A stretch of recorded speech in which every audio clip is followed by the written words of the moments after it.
So, ayan. Good afternoon po sa ating lahat. At ito na po yung kasunod po ng ating topic last week. Paki-off ng mic mo. Ayaw nga, Sister Rosalie. Paki-ano na lang po ng ayan. Thank you very much po. Ayan. So, ang topic po is the poison we so willingly consume. So, ito po yung chapter 10 po. So, hi po sa mga nanonood po dyan sa live. Itutuloy lang po namin yung topic po last time. So, ito po yung isa din po sa mga poison po na ating willingly na nako-consume. Sister Karen? Yes po. Sister Karen? Yes. Sister? Naririnig niyo po gusto ko ba? lang pala gusto ko lang i-acknowledge. Yes po. Gusto ko lang i-acknowledge na magkasama kami kayo ngayon ni Auntie Gemma, yung bago natin kasama. Magkasama kami ngayon. Okay Dito, po. Okay po. Okay. Dito kami sa bahay nila. Oo. Ay, that's So, good. nakikinig sila. Nakikinig kami dito. Ay, wow. Thank you very much po. Marami po tayong matututunan dito sa ating topic for today. Ayan. Hello po sa mga nanonood po dyan sa inyong tahanan. At happy Sabbath po sa ating lahat. So, punta muna tayo doon sa kasunod po na na PowerPoint. Ine-next ko lang. So, natapos dito tayo sa alcohol. Pero dalawa kasi yung poison po hindi lang alcohol. So, yung tinutukoy dito ng New Start ay ito na. Kung nakikita nyo po sa PowerPoint dyan, nakalagay is the poison Columbus discovered. Nasaan na ba yung aking notebook? Ayan, so nakita ko na yung aking notebook. So, nung 1492, so 14th century po ito tandaan natin, 1492, sino ang naka-discover ng Amerika? Sa mga nanonood dyan, sino po kaya ang naka-discover ng Amerika? Isa siyang Italian explorer. Si Amerigo, yung Portuguese. Ang galing ng ating teacher. Yes, bali actually tatlo sila pero yung inano ko lang po dito is yung pinakasikat po, siya yung pinakaunang inilagay po, si Christopher Columbus. So, 1492 po yan. Tama.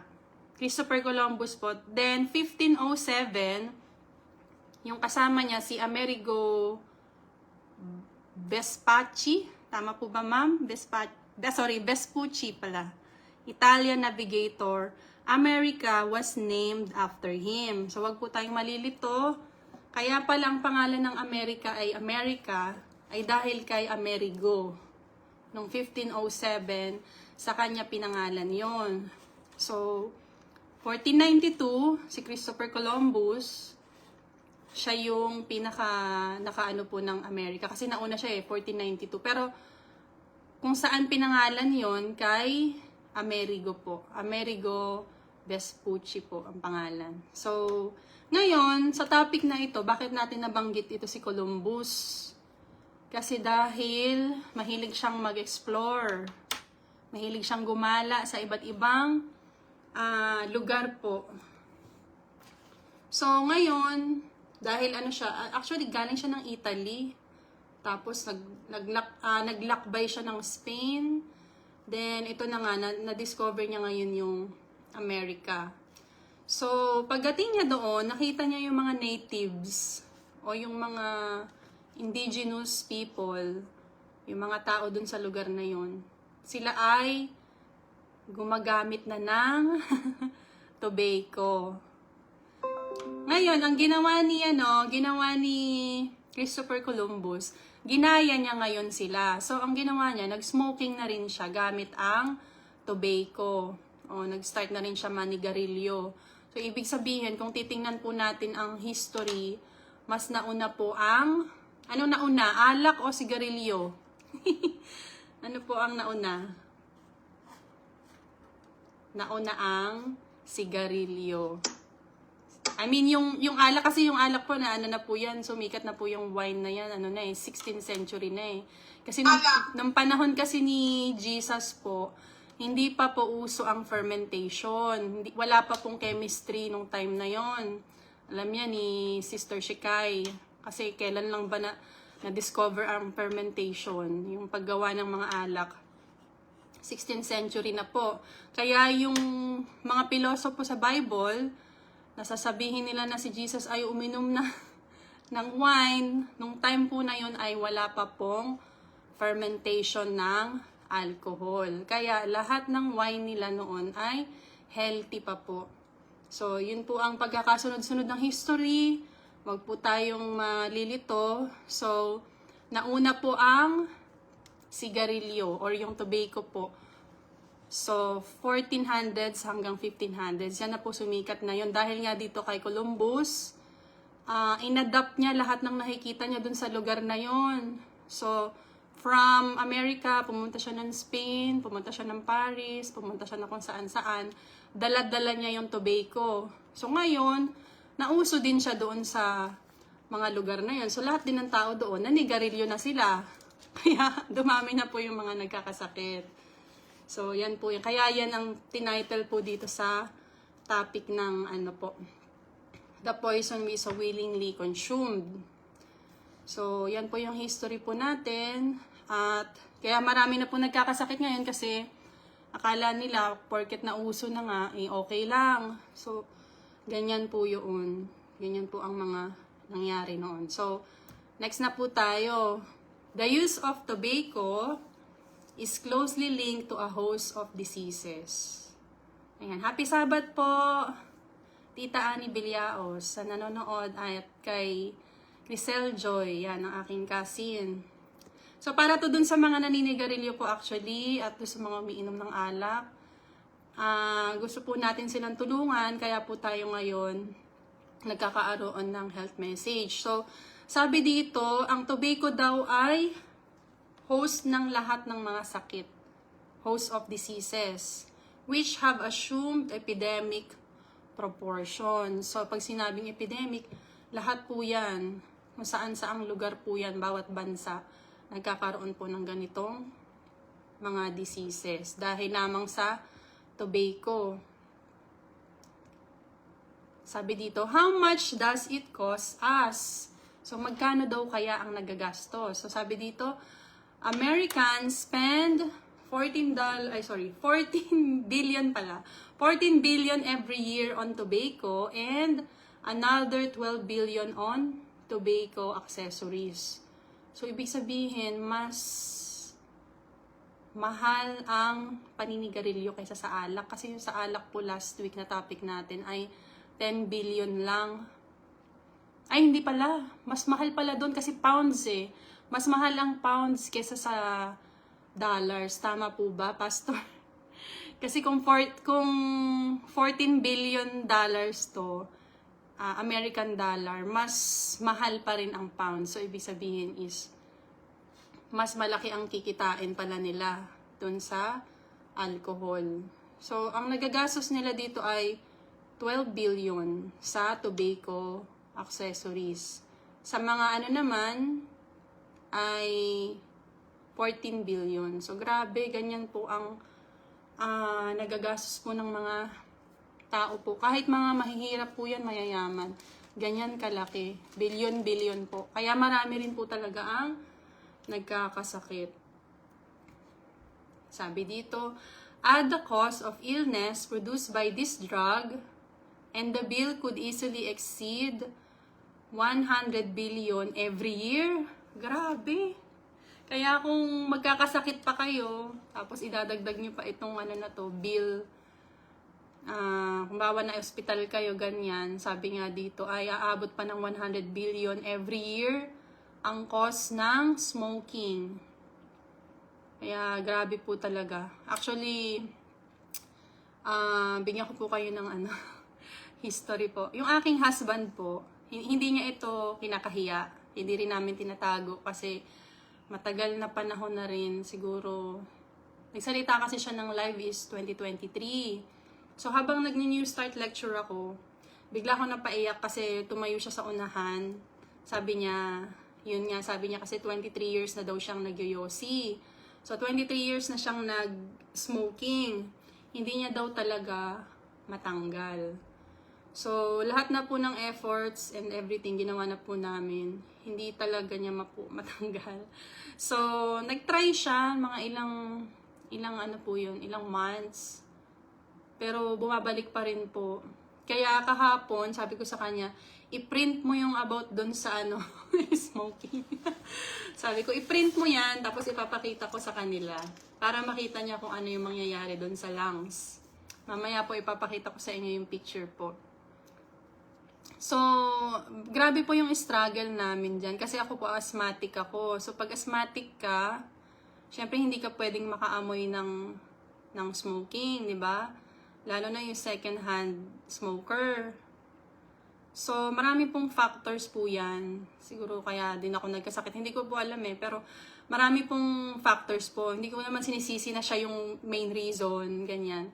Pero siguro sa genes na rin, ganyan. Kaya rin ako nagkasakit. So, ngayon, sa lifestyle, totally magkaiba po talaga kami. Pero mas malakas po yung katawan niya kaysa sa akin. Kasi nga, lagi akong may sakit, ganyan. So, he's really trying his best naman na magbago. Kaya ngayon, pinaalala ko sa kanya, eto na naman tayo. After 2 years, 3 years, eto na naman yung topic ko. Sana makinig ka na. Sabi kong ganun. Kasi ako ang nahihirapan pag nakikita ko siya na siya yung nag-yosi, ganyan. Tapos pag tinitingnan ko yung picture ng ng liver, tsaka ng lungs, itong mga pinaprint ko, sabi ko, magiging kulay black na yung mo, yung lungs mo kapag ikaw ay nagpatuloy pa, ganyan. So, isama po natin siya sa prayer kasi yun po kasi yung nakasanayan, yun po kasi yung pagkakamali doon. Dapat since 23 years ago o 25 years ago, dapat pala nag-try na siya na tanggalin po. Mahirap na daw po kasi talagang tanggalin. Although may times na talagang tinatanggal niya, kaso bumabalik pa rin po ayoko naman maging sobrang strict sa kanya kasi nung time na ginawa ko maging strict sa kanya, within 1 week lang, bumalik na ulit siya. Kaya ngayon, hinahayaan ko na lang siya, sabi ko, sige, hindi ako magiging sobrang strict sa'yo, pero katawan mo yan ikaw ang magano, pero para sa akin talaga, wag ka na lang magyosi, kasi wala naman siyang epektong maganda sa ating katawan. Ayan, ang napansin ko, lagi siyang inuubo, lagi siyang parang may something wrong sa kanyang lalamunan. Hindi man siya nagsasabi, pero sabi ko sa kanya, magpa-check up ka na, ganyan.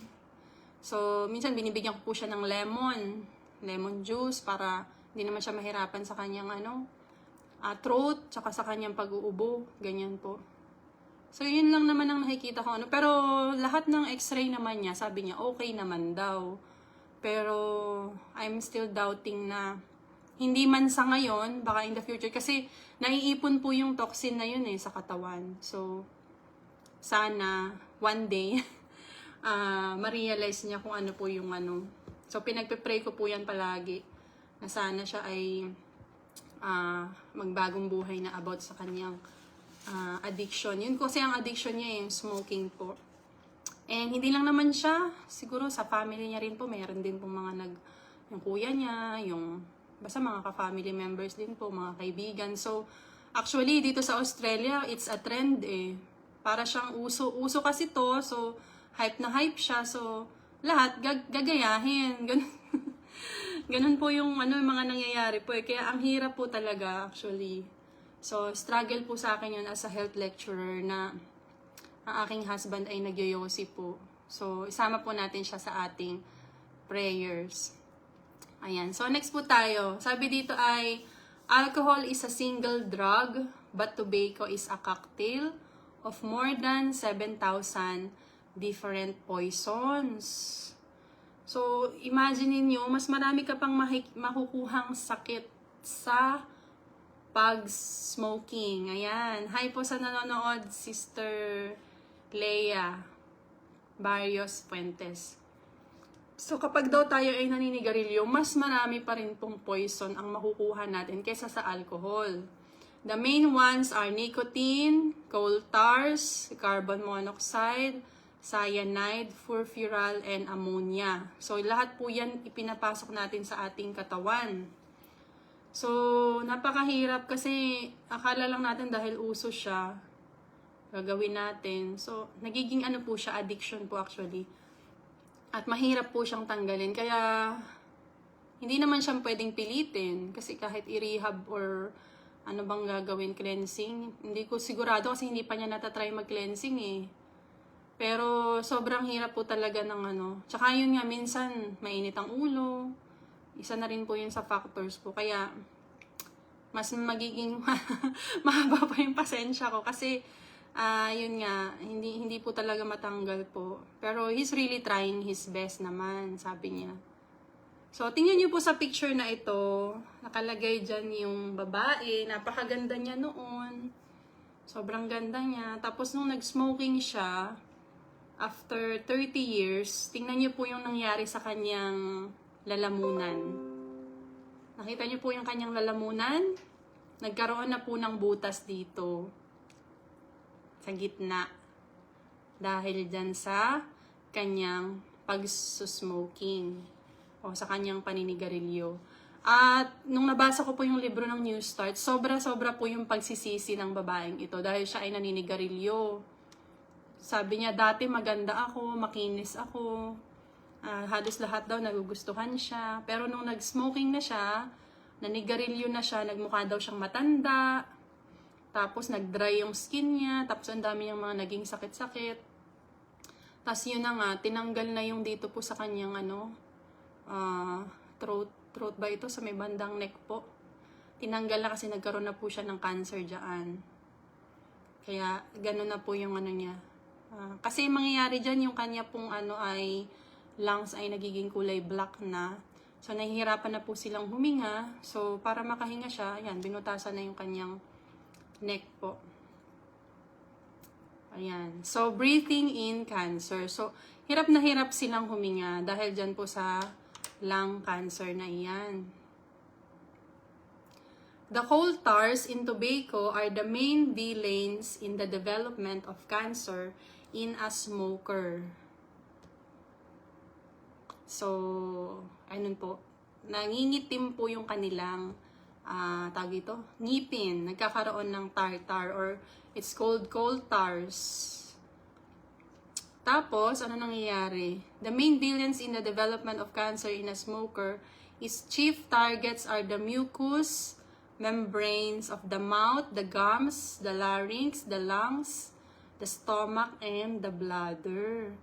So, tinatarget ngayon yan yung mucous membranes sa ating bibig, sa ating lalamunan, sa gums natin, sa lungs, sa tiyan, at sa bladder. Lahat po yan pala. So, dyan, maiipon yung kulay black na tars. Na ito, o yung tartar. Kaya pala po pag nagpa-x-ray kayo, nagiging kulay black po yung ating lungs. Kaya, ang pangit po nung ng itsura. Kung mamaya po ipapakita ko sa inyo.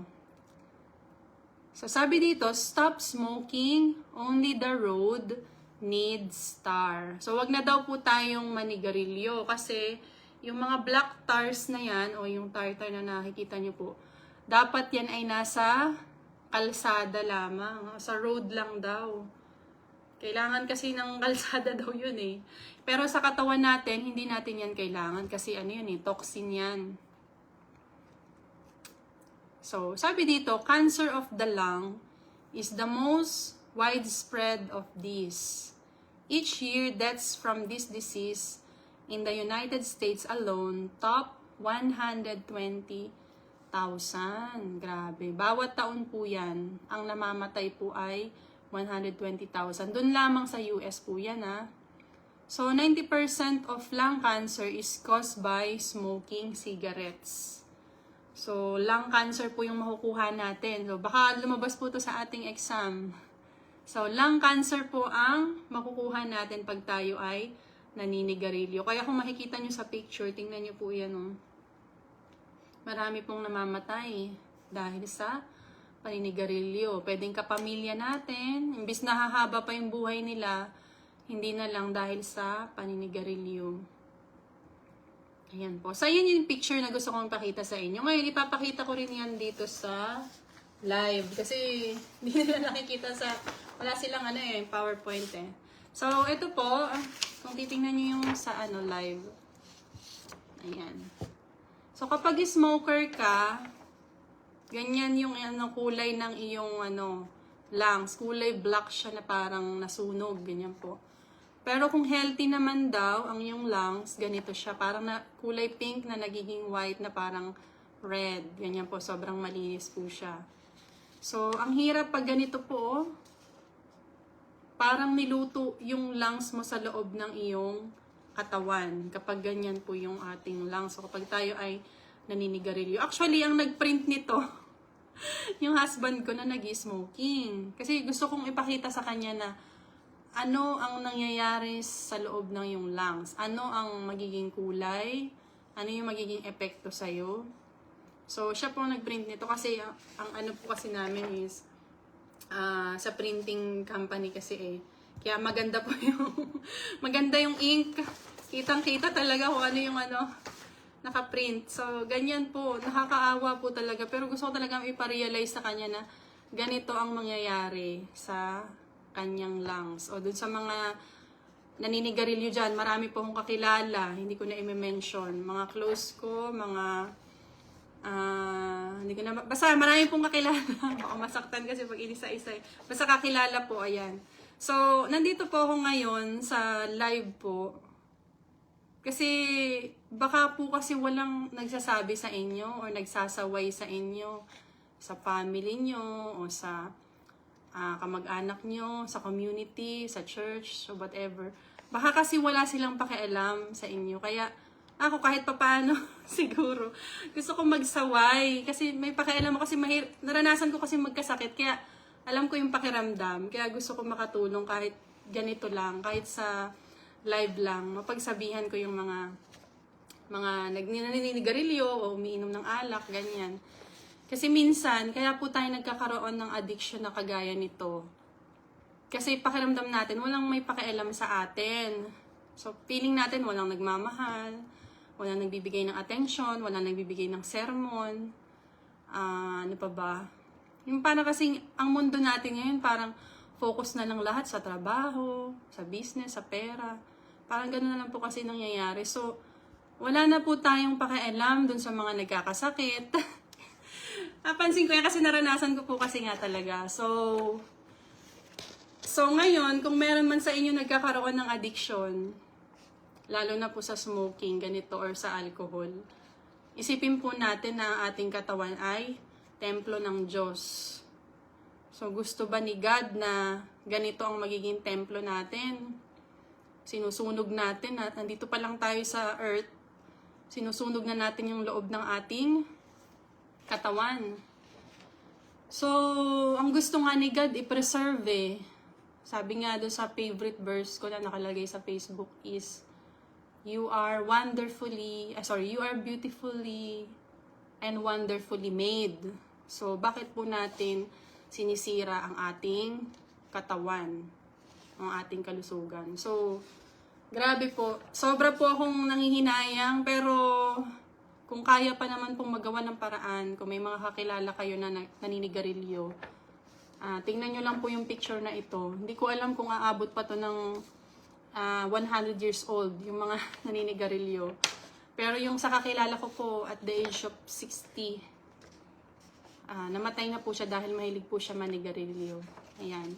So, imbis na 100 years yung nasa lahi nila, hindi na lang dahil nga kung ano-anong bisyo ang natutunan. So, imbis na hanggang 100 years old siya, unabot na lang siya ng 60 years old. So, yan po, nakakalungkot pero wala tayong magagawa. Siguro ipagdasal natin or tulungan natin sila na bigyan ng ganitong klaseng babala as much as possible kasi mahirap po talaga magkasakit at mahirap din mamatayan. Kaya hanggat maaari, habang buhay pa sila, tulungan po natin sila. Ayan. So, next is, some of the coal tars in tobacco are destroyed by the liver. Others excreted by the kidneys. So, yun pong mga tartar na yan na naano natin, yung kulay black po, nade-destroy naman daw siya sa liver, yung iba. Tapos yung iba naman, na i-excrete naman ng kidney, o na-filter naman kahit papano.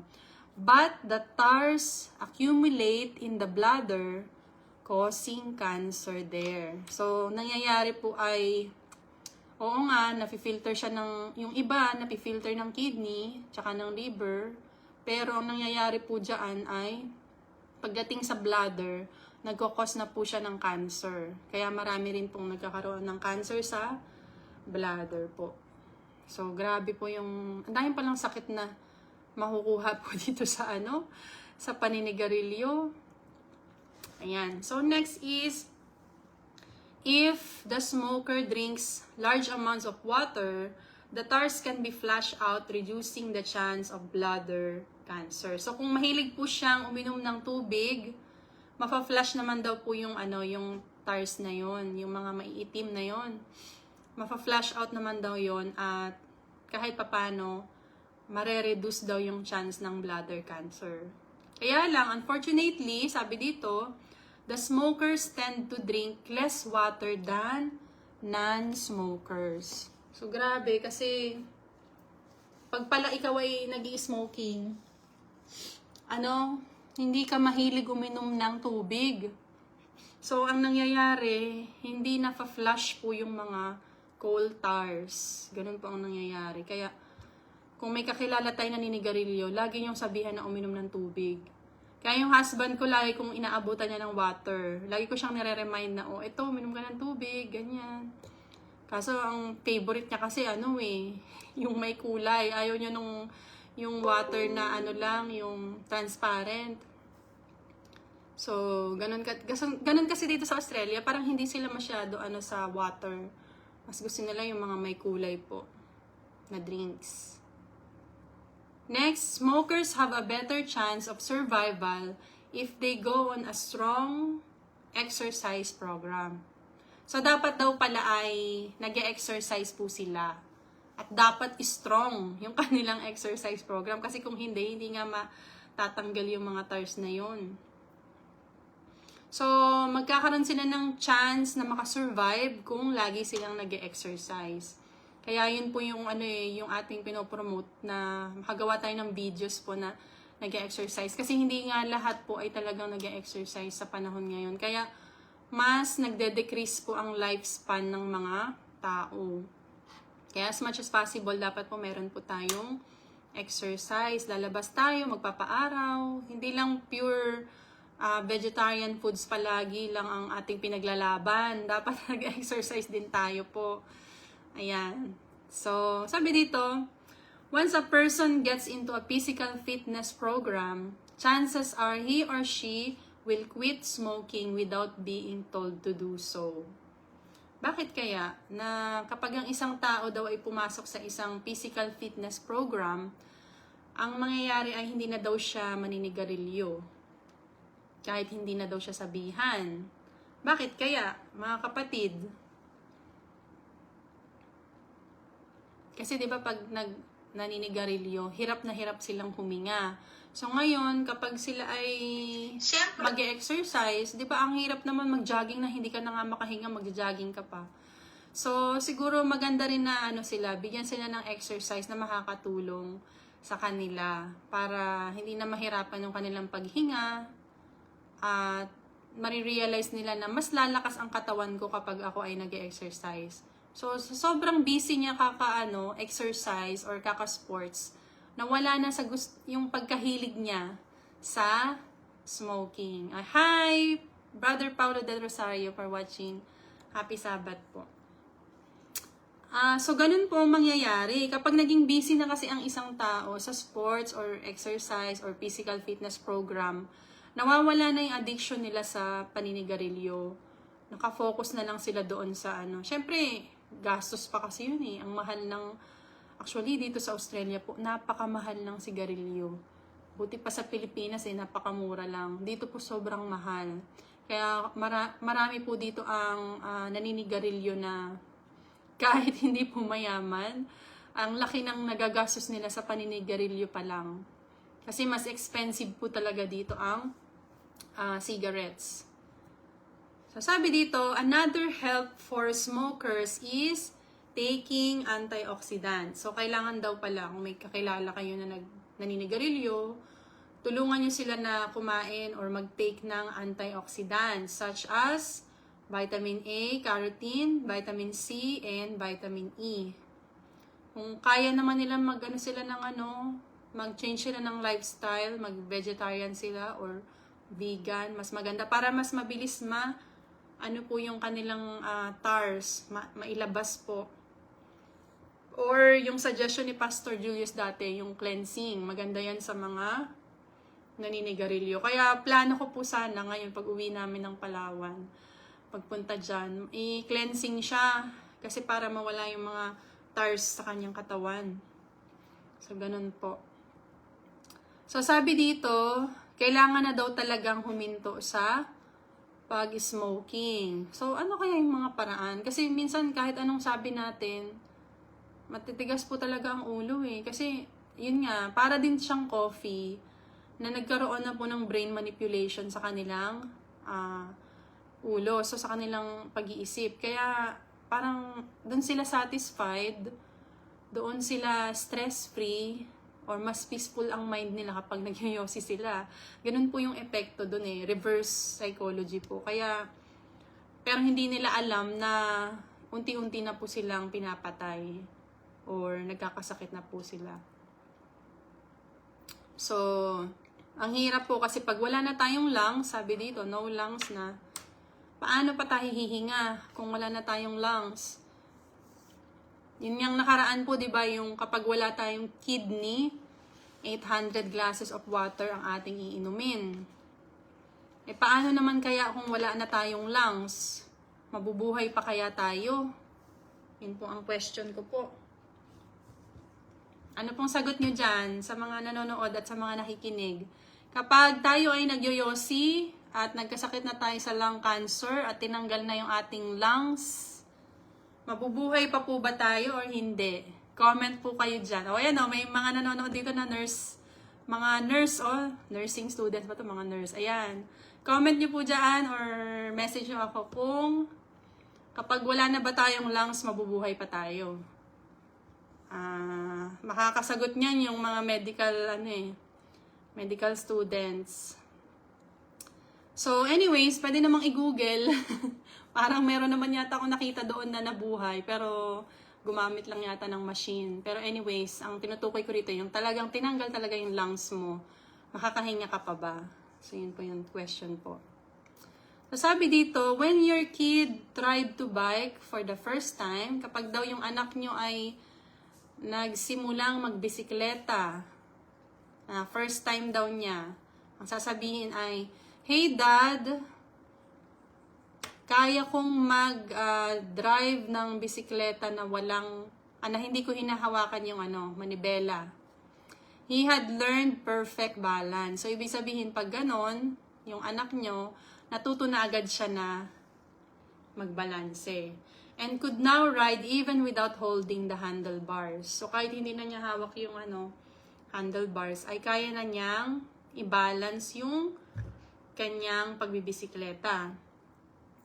So, sabi dito, you can ride a bicycle without using your hands, but you can't breathe or live without lungs. Ayan yan ang sagot po. So, kaya mo daw na magbisikleta kahit hindi mo gamit ang iyong mga kamay, pero hindi ka makakahinga na wala kang lungs. So, yan po ang sabi ng New Start. Kaya ganun kahalaga ang lungs sa ating katawan. Kaya yan ginawa ng ating Diyos para tayo ay makahinga. Actually, yan yung first na ginawa sa atin ni God eh. Nung create niya ang tao, binigyan niya tayo ng kanyang hininga. Ipinasa niya sa atin, di ba?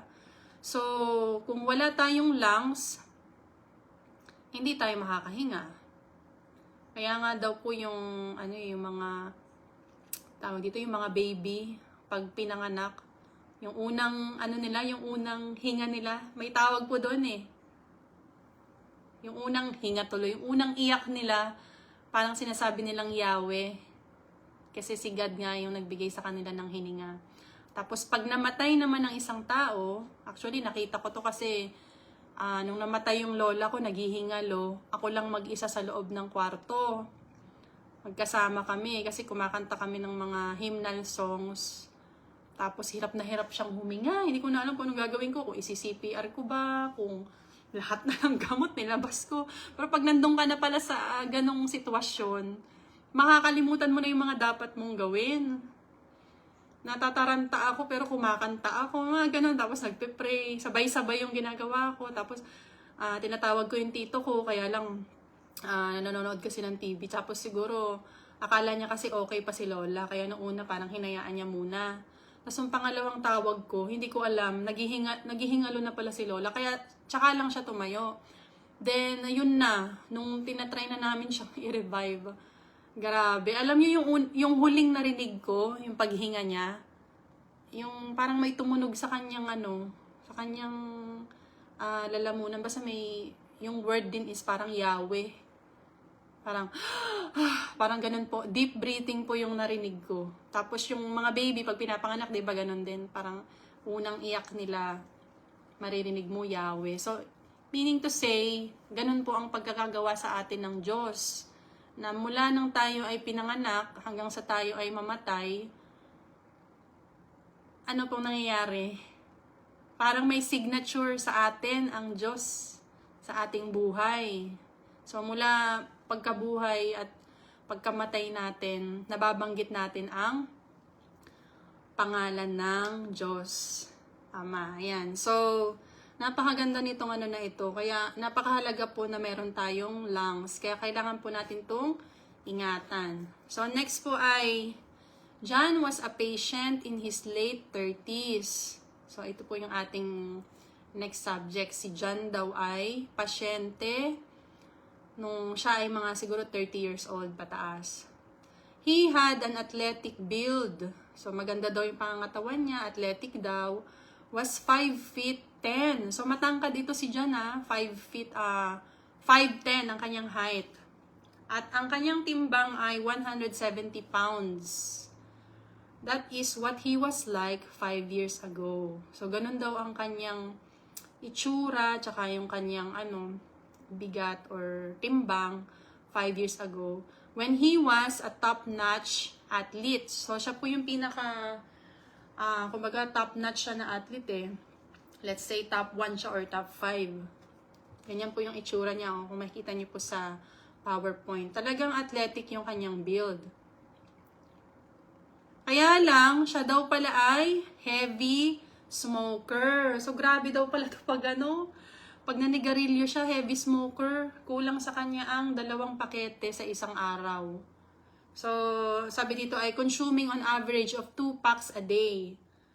So, actually, si husband, pinagsabihan ko sa kasi dati daw kasi more than 2 packs a day siya. Ngayon sabi ko, tawag dito, bawas-bawasan mo. So, tinry niya na 2 na lang. Pero, sana nga 2 na lang. So, 2 packs a day daw po ito si John. Now, John looked like a walking skeleton. So, nangayayat siya.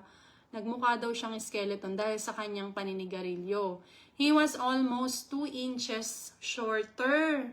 So, ibig sabihin, nakakaliit pala kapag ikaw ay nagyoyosi.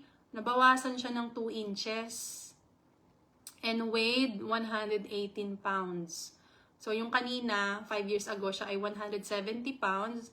Ngayon siya ay 118 pounds na lang. So, nabawasan ang kanyang timbang at naging payat siya na parang, kalansay. So, ano kaya ang sakit ni John? So, ang sabi dito ay, John had emphysema and his walking consisted of 4 or 5 steps. So, ganun pala pag may sakit ka na emphysema, 4 hanggang 5 na lang yung yung lakad mo ba, yung steps mo. Kasi syempre hirap ng huminga pag ganito ang sakit mo. Which he had to hang on to the side of his bed. So kailangan pa niyang kumapit sa side ng kanyang bed before he could make it to the next bed in the ward. So Ganun po. Kailangan pa niyang kumapit doon sa kabilang bed para makarating siya doon sa kabila. So, ganun po ang kanyang sakit. Kasi hirap na hirap silang huminga. Dahil ang lungs nila ganyan na, may kulay itim na. Ito na si John, tumanda na siya eh. His chest heaved and wheezed. So, nahirapan ngang huminga, parang may naririnig kang sumisipol. Alam niyo po yung hinihika? Kasi ako ganyan ako dati. Pag hinihika ako, parang may nagwi-wheezing sa loob ng iyong lungs. Zzz, parang gumaganon, parang sumisipol. Ngayon, nagpanic siya. Kaya yung, sabi dito, his facial expression was that of a person about to take his last breath. So, alam niyo po yung mga naghihingalo, yung mamamatay na, ganun daw yung paghinga niya, tsaka yung expression ng mukha niya. He couldn't blow out a match even at 3 inches. So, kahit gustuhin man niya na hipan ang apoy or ang match, sabi dito, kahit 3 inches, hindi niya daw kaya. So, ganun po kahirap pag nagkasakit ka ng ganitong sakit na emphysema. Kahit hipan mo siguro yung birthday cake, yung kandila, hindi mo kakayanin. Kasi mahirap nga pong huminga. So, sabi dito, John died before age 40. Naku po, napakabata. Namatay daw si John bago siya mag-age 40 of a disease that is 90% preventable. So, pwede naman palang iwasan. 90% daw yung preventable. Kaya lang, dahil hindi nga niya naiwasan, yun ang kanyang ikinamatay. No known cure exists for emphysema. So, wala pa daw na-discover na makakapagpagaling sa ganitong klaseng sakit na emphysema. Kaya nakakaawa po kapag, yun nga sabi ni Pastor, di ba? My people are lack of knowledge. Tama po ba? Narinig ko yung kanina eh. Parang kapag wala tayong knowledge, hindi tayo napagsabihan or ganito, ang mangyayari po is mamamatay talaga tayo. Kung hindi talaga tayo magbabago. Tama po, Pastor? Ay, may sasabihin po ba kayo, Pastor? People are destroyed for lack of knowledge. Ayun po because pala. they reject knowledge. Yes, they reject knowledge. Kaya sila, tama po, kaya sila namatay. Kaya mahirap talaga po eh. Kaya ngayon, simulan natin eh. Hindi lang sa ating tahanan, sa mga kakilala pa natin. Kasi marami po yung namamatay na, ang tawag ko dyan ay premature deaths. Kasi pwede naman kasing magawa ng paraan, kaya lang ang tigas ng ulo, hindi nakikinig kahit anong gawin. Kaya napapaaga po yung pagkamatay. Meron din po akong kamag-anak na 25 years old lang siya nang namatay siya. Imagine niyo, hindi pa siya asawa. Sobrang bata pa nun, babae. Tapos kumain lang po siya ng matatamis, tsaka milk tea. Nadala na agad siya sa emergency room. Tapos biglang ICU na. Pagdating sa ICU, mga 2 weeks, 3 weeks lang po, namatay na. Hindi na siya nakamulat. Sobrang bata pa nun na. Parang ang itsura niya, parang mga kasing katawan ni Sister Shikay eh. Ganun po. 25 years old. Magandang bata. Magandang babae yun. Sobrang bait. Kaya sabi ko, sana pala talaga nakapag-ministry ako dun sa Kasi hindi po namin alam eh, na may sakit na pala siya eh. Kung alam lang namin, siguro natulungan namin eh. Kaso, late na. So, ganun po. Dapat talaga, hanggat maaari, kamustahin din natin yung mga kamag-anak natin, mga kakilala natin, lalo na yung mga kapamilya natin. Kasi, baka mamaya may na-experience na sila, hindi pa natin alam. Tapos, magugulat na lang tayo, biglang namatay. Mga ganun po eh. So, hanggat maaari, kung kaya po natin, tulungan natin sila. Pero, ang ginawa ko po dun sa, yung kamag-anak ko po, 2 weeks po bago siya mamatay dun sa ICU, nagdala ko ng Bible, tsaka ng Ministry of Healing na libro. Kahit lahat sila Catholic, talagang umakyat ako dun sa ospital kasi nagpapabasa sila ng mga Hail Mary, mga binabasa pag may mga mga may nagkakasakit na ano, ganyan po yung mga malalala. Nagpapakuha sila ng pare, tapos nagpapaservice din, mga ganun-ganon. Eh kahit lahat sila, iba yung paniniwala, umakyat talaga ako. Pagdating ko ron, mag-isa lang ako sa taas. Tapos binasahan ko siya sa Ministry of Healing na nakalagay doon na, kasi alam ko wala nang mangyayari. Kasi hindi na niya magalaw yung buong katawan niya. Paralyzed na siya. Di ba pag nasa ICU tayo, yung ano natin, buong katawan natin, paralyzed na. Yung brain natin parang namamaga na. So, ganun po yung nangyari sa kanya. Nakita ko, nung pagkatapos kong basahan siya nung Ministry of Healing, tsaka yung Bible verses, nakita ko lumuha yung kanyang mata. Tapos yun, after 1 week, namatay siya. So, ganun po, ang hirap ng mga ganung klaseng senaryo. Parang ang laki ng pagsisisi ko nun, sabi ko, kung alam ko lang pala na ganito, na may sakit siya, sana inaraw-araw ko na napinuntahan siya. Sana inaraw-araw ko na nabasahan siya ng Bible verses. Kasi yung lola ko, 9 months ko po yun na hindi ko siya tinigilan. Talagang binasahan ko talaga siya ng Bible verses nung siya ay nasa banig ng karamdaman, nung siya ay na-stroke. Imagine niyo, paralisado siya, yung buong katawan. Hindi makagalaw, hindi makaihi sa sarili, hindi makapagdumi, hindi makakain. Kahit tumagilid, hindi nila kaya. Sabi ko, ang hirap ng ganitong klaseng trial, sabi kong ganon. Sabi ko, sana sa akin na lang binigay kasi kahit paano medyo malakas yung katawan ko Kaso yung lola ko, syempre, ang tandaan na niya 89. Tapos, hirap na hirap pa. Kaya sabi ko, nung time na yun, hindi ko siya tinigilan po. Talagang nagpakuha ako ng ng mga kakanta, magbabasa ng Bible sa kanya. Tapos, 2 beses po yata siyang nilanong anointing sa ulo. Yung nilalagyan po ng oil dito para pag nagkasakit or bago mamatay, maihanda po yung yung pasyente. So, ilang beses po na-experience ni Lola yun, pero after 9 months po siya namatay.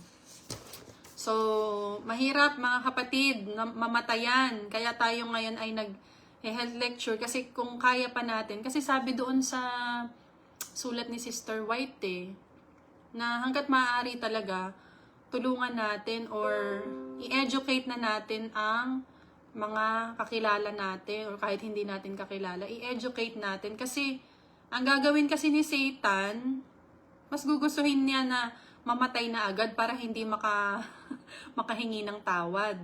So, ganun po ang ginagawa ni Satan ngayon. Binibigyan tayo ng mga sakit, binibigyan tayo ng maraming trials, at mas gusto niya yung mamatay agad tayo para hindi tayo makahingi ng tawad sa ating Diyos. So, mas maganda yun na trabaho ni Satan para hindi siya mahirapan. Ganun po ang Yun ang tinatarget ngayon ni Satan sa atin. Tinitira tayo sa ating kalusugan. So, napakahirap po pero subukan natin habang may buhay, may pag-asa. Kahit na nag-smoking pa sila, subukan pa rin natin silang tulungan. So, ano kayang sagot?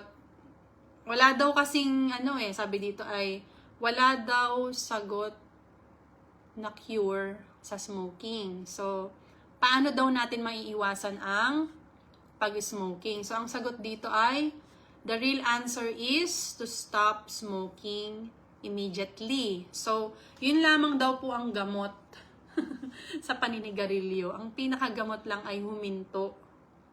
Wala na daw po kasi talagang ibang gamot So, better still never start. So, mas maganda, wag ka na lang din mag-start na manigarilyo. So, kung may kakilala tayo, sabihan agad natin. Pero siguro in a nice way. Kasi baka naman. Tawag dito. Nakalimutan ko na yung word na yun.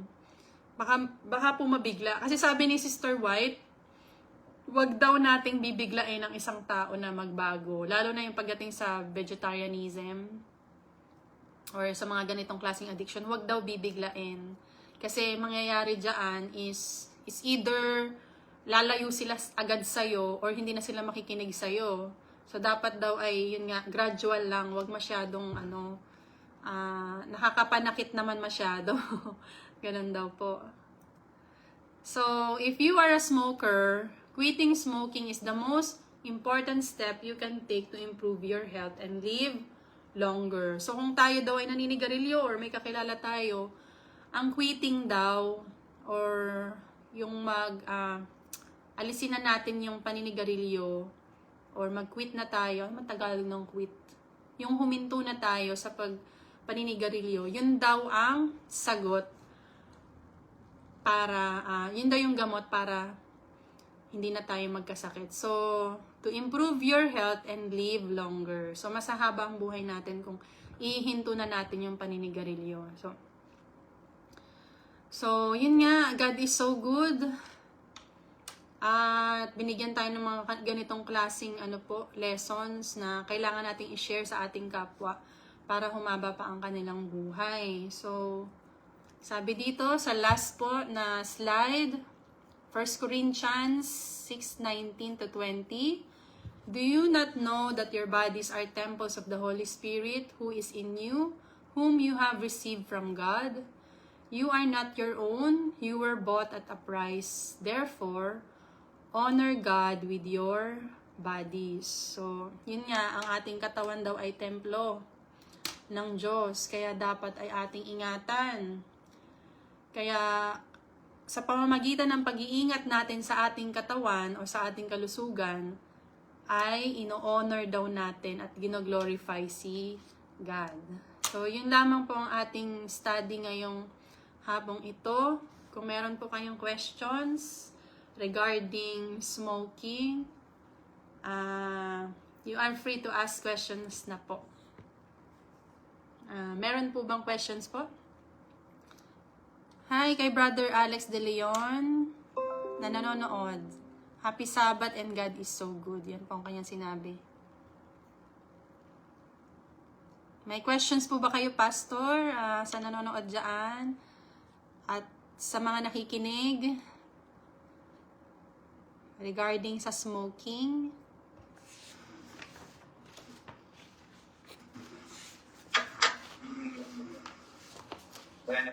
Wala na po. Wala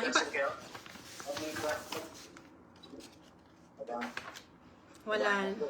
Wala na kasi wala naman po siguro sa atin nagyoyosi po, no? Wala naman siguro.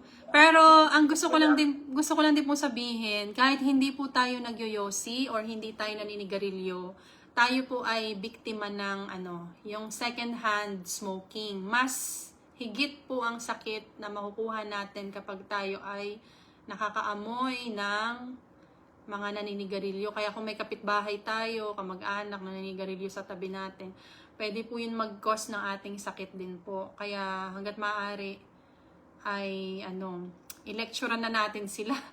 Kasi hindi mo naman sila pwedeng paalisin eh. Kaya kailangan natin silang i-educate po sa ganitong klaseng topic. So yun lamang po. And kung wala na pong questions, let's move forward na po sa ating ano po yung next po natin? Sharing God's words po. By Pastor Julius Atun. So yun lamang po and happy Sabbath po sa ating lahat.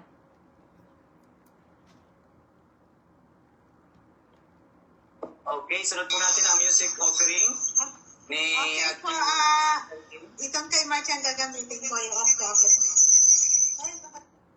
Ayan, so natapos na po yung ating Gusto ko lang po pakita yung sa yung sa topic last time po na yung sa tayo umiinom ng alak.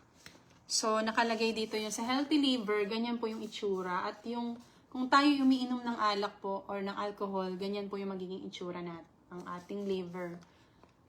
Kadiri po, 'di ba? So pagsabihin na natin yung iba pa nating mga kakilala na umiinom ng alak, mga kapitbahay, kamag-anak, ayan po. Tapos doon naman sa mga naninigarilyo, ganito po ang mangyayari sa ating lungs. Magiging dark po yan, magkukos po yan ng lung cancer. Ayan, pinaprint ko lang po kasi para makita nyo po kasi last time po hindi po kasi nakita. So yun po yung topic po natin about poison that we so willingly consume po. So hopefully, makapagbigay tayo ng lesson sa kanila na mag-stop na sa kanila sa kanilang mga addiction. Kasi yun po kailangan na po talaga nilang itigil hanggat maaari para po hindi naman po sila mahirapan magkasakit.